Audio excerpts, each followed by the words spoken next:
few words means very short. That's hard. It's not be so short. All right, no written speech this time, okay? I'm going to move myself away from the dais. First of all, it's great to be here. I want to welcome you to this event to open up the new school year. Thank you for inviting me to the leadership of Ho Chi Minh University of Science and ITech. Also distinguished guests and faculty, staff, but most importantly, the students. You guys are why we are here. We all work to help do something that will help you have a better future. So, this year has been an extraordinary year. I'm getting rid of my speech that I normally give because everything that we thought we could plan for this year was thrown out the door. And so symbolically, I want to walk away from the dais, walk away from a prepared speech. Because in reality, what has happened this year is we've all been challenged to completely step outside of our comfort zone. We've had to face uncertainty that hasn't been faced for probably over 100 years in terms of a pandemic situation across the world. And it's brought out some good and some bad things, but it's been a really meaningful experience, I think, in a lot of ways. So how does that all tie into why we're here today? Think about it. You're going to school to try to make a better future for yourselves. And a lot of you, you're used to this traditional idea of going through school, get a degree, get a job, etc., start a family. And the whole world has really changed, okay? You hear about this new normal and things like that. It's really true, and I know you've experienced it yourselves. Things are not going to be the same as they once were. And to be successful, you're going to need to adapt to these changes. You need to accept them. You need to realize, what's happening, and you need to change. You have to change. It's really what I used to talk about in my original speech that I would give at this event each year. I talk about Charles Darwin, the famous naturalist of the theory of evolution, and about survival of the fittest. And the fittest meaning those who can adapt to change. And more so than ever, this is a situation that you all are facing. A very changing world. Some industries have collapsed. Economies around the world are in turmoil. It's a really different world. And it's great that you're in school because it's going to give you shelter from the current situation and hopefully give you time to write it out and have a better understanding of what those implications of those changes are and how you can invest and adapt and try to get a career and get yourself on track to where you're trying to go. So more so than ever, I think you really need to focus on learning, okay? Not just showing up to school and having your body in a seat, but turning on your brain, really listening, getting involved, okay? Taking advantage of the opportunity. A lot of times people think of education, your degree is a product. That's what you're buying, right? Or your parents are buying. That's not the case, okay? We don't sell degrees. We sell an opportunity for you to learn, okay? That's an interactive type of relationship, okay? So you're our product. Think about it. You are our product. If you look at the mission statement for Keuka College, it's about creating exemplary global citizens and future leaders. That's you. That's not a piece of paper, right? You are our product. So we are all putting so much effort to give you the opportunity to grow, to develop, to learn, to change in a positive way. But again, we can't do that to you. I can't take a flash drive and stick it in your head and download this information. It doesn't work like that. So you're going to have to really step up. You're going to have to take an interactive role. You're going to have the desire to learn and to grow and to change and to be successful. Because nobody is going to give that to you. Think about how many students around the world are in a room like this, getting speeches like this, and they're thinking about their futures. And all of you are going to compete on the global stage for a very limited pool of resources, opportunities, jobs, etc. So the people who are going to get those opportunities are the ones who really tried hard in school, who took advantage of this opportunity, not sat in and played on the phone and showed up and kind of put a half effort in by just thinking if a warm body is in a seat, I'm going to get my degree, right? It's more than that. It's more than just this piece of paper. It's about the experience, what you get out of it. And again, we can't do that to you. We can interact with you, we can help you, but you have to play your role. As you know, Keuka College has faced a lot of challenges this year. COVID in New York, yikes, Keuka College is in New York. As you remember, we were the epicenter for a long time, the worst part of the whole planet of what was going on with COVID. We've had an incredible challenge in the leadership at Keuka College to keep the school, which is over 100 and almost 130 years old, to keep it operational, to keep it running. And it's been very, very challenging for all of us on the school's governing bodies that make all the decisions. On top of all those challenges, we also, our president, faced a battle with cancer. And I'm not sure if you know that. Our president, Amy Story, has been fighting breast cancer. And thankfully, she's having a great recovery. She's undergone surgery, a double mastectomy, and all kinds of really tough things. And she's been such a trooper. Her hair is almost totally gone. It's just starting to grow back. She looks like kind of a soldier, you know, when they shave their heads. And she is like a soldier. She's in the meetings, she's on Zoom calls, she's back on campus again, and she's really doing a great job. And I think her struggle is really symbolic of the struggle that we all have been facing during this crazy, crazy year, you know, and that's not even an exaggeration how crazy this year has been. So I think instead of looking at things negatively in terms of all the challenges that we've all faced this year, I think this challenges us to look at the glass instead of being half empty as being half full, about being optimistic, about pivoting in our position, and instead of complaining and whining about all the difficult things that we've all faced, try to figure out what's been good about it, you know, and really think about that. And humility is such an important trait. You know, for me, for example, my little boy, I have a 4-year-old, he wasn't able to go to school. You know, I live in Da Nang, and you can imagine it was terrible for us in Da Nang. We had the second wave. We got hit so hard. I had some COVID cases on my street, and the government blocked us off and didn't even let people go in and out. It looked like something out of a movie. They came to my house every day to test us for 2 weeks, and all kinds of stuff. It was really crazy.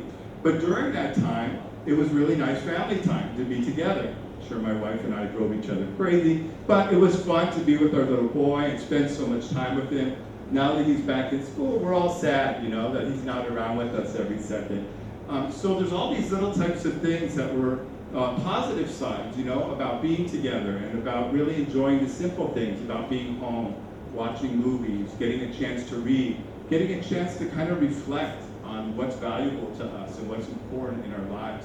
And I hope that you all walked away from that experience with kind of a new appreciation for your lives and the people that are important for you. You know, your immediate family members, your parents, grandparents, brothers and sisters, your close friends, your school staff, and people that really worked hard to continue to try to bring you your education during this challenging time.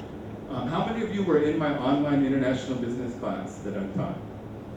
Okay, a few of you. So I was in Da Nang on Zoom, right? And we were all meeting over the phone every day or several days a week for hours and hours of lecture and discussion. And we did it. We managed to figure out how to adapt and get through this.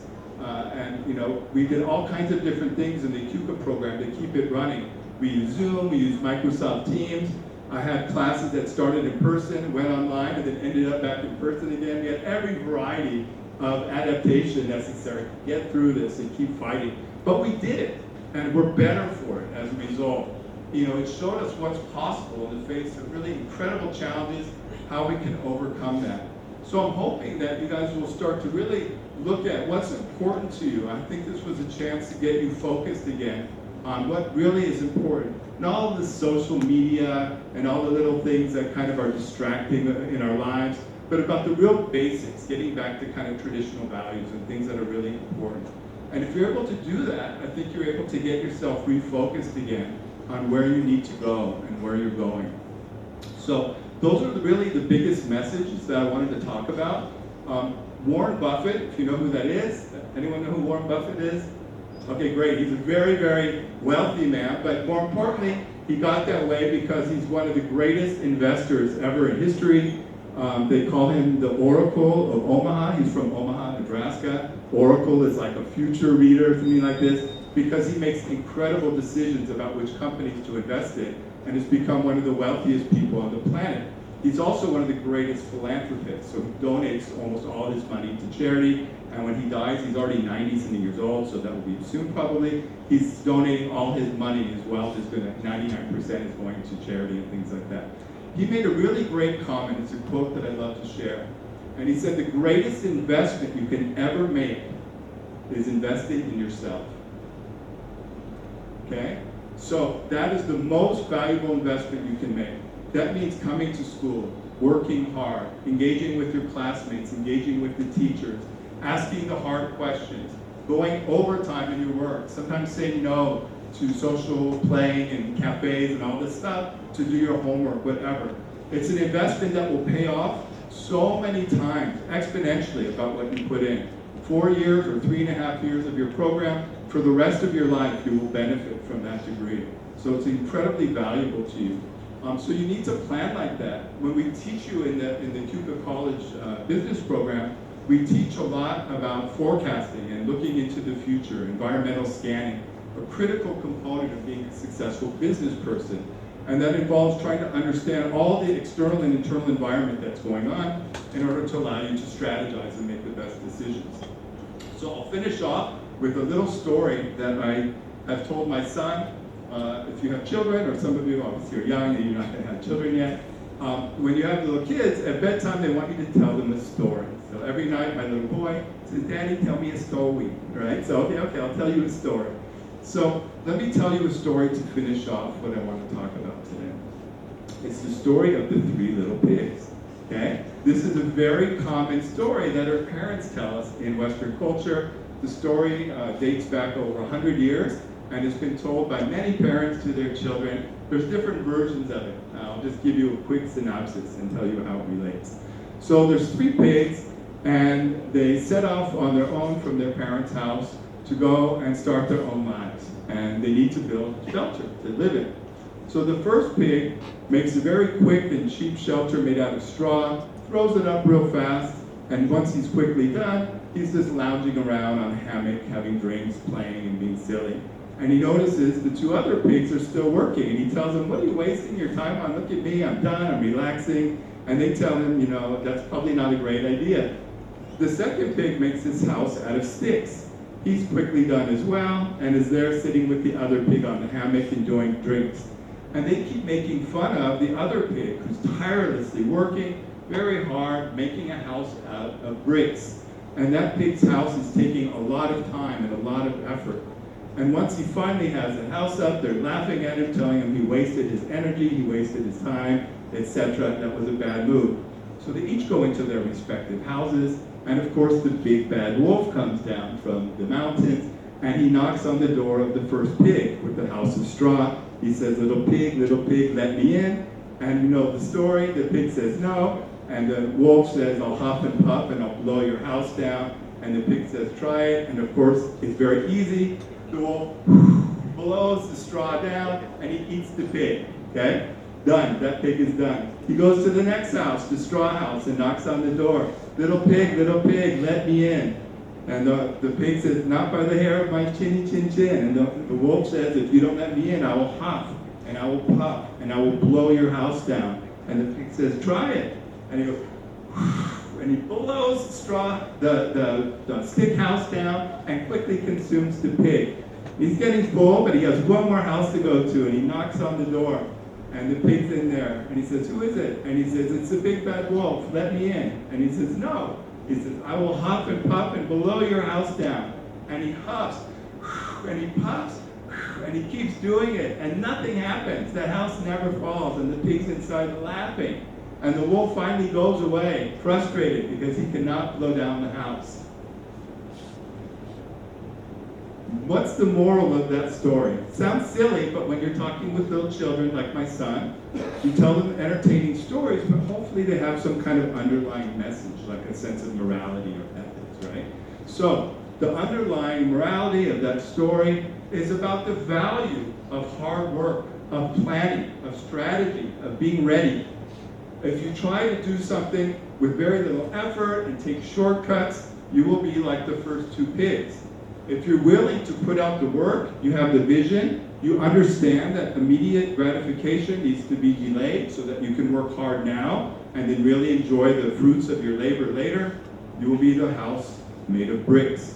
So I challenge you in my final couple minutes or seconds, I want you to build a house of bricks. Don't be the students who build a house of straw, to build a house of sticks. It will not last. You've seen what happened during this pandemic. Even some very good plans were laid to waste. You don't know what the future has coming for you. So hedge, be smart, take advantage of your opportunity here, work hard, join clubs, be part of all the extracurricular activities that you can help build up your resume, and really learn and give yourself an opportunity so that you have a really solid foundation in-house and you're ready for all the storms that come ahead. Thank you so much for your time. Best wishes for a great year. Make it happen, you guys. Thank you.